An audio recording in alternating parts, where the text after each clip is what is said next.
with the investigation of the investigation.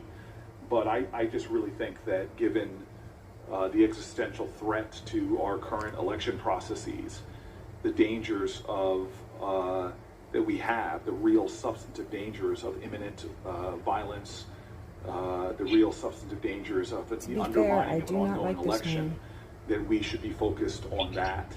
And so I want to switch gears and really focus in on what I think are alarming, it has to do with disturbing the words that come out of his President mouth. Trump last night, when he yet again refused to condemn white supremacists and calling on one group to, quote, stand back and stand by.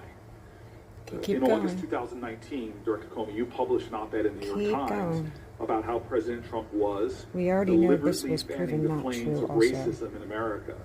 Here's what you wrote, and if I can quote it to you, every American president, knowing what lies deep within our country, bears a unique responsibility to say loudly and consistently that white supremacy is illegitimate, that encouraging a politics of racial resentment can spawn violence. And that violence aimed at people by virtue of their skin color is terrorism.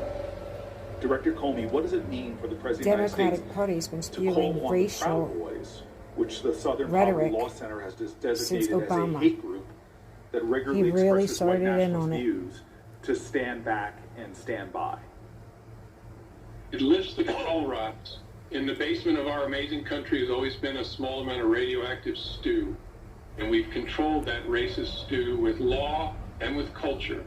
And when the President of the United States starts talking in that way about that kind of group, he's pulling out of that radioactive stew the control rods that we've used for 50 years to suppress racist violence. It is a deeply disturbing development, and I hope no matter what your politics are, you see it the same way. And just to put a sharp edge on this, sir, since 9/11, is it true that the majority of our domestic terrorist actions, killing American lives, everywhere from a church in South Carolina to a synagogue in Pittsburgh, the majority of our murders, terroristic murders in this country, have been done by right-wing organizations?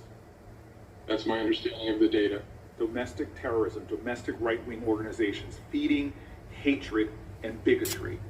And so how do these shameful comments of the President of the United States, his outright refusal to condemn white supremacy, dangerous white supremacy, affect the psychology of groups like the Proud Boys and other violent extremist groups like them, other white nationalist groups that we have seen conduct and carry out such violence? How does it affect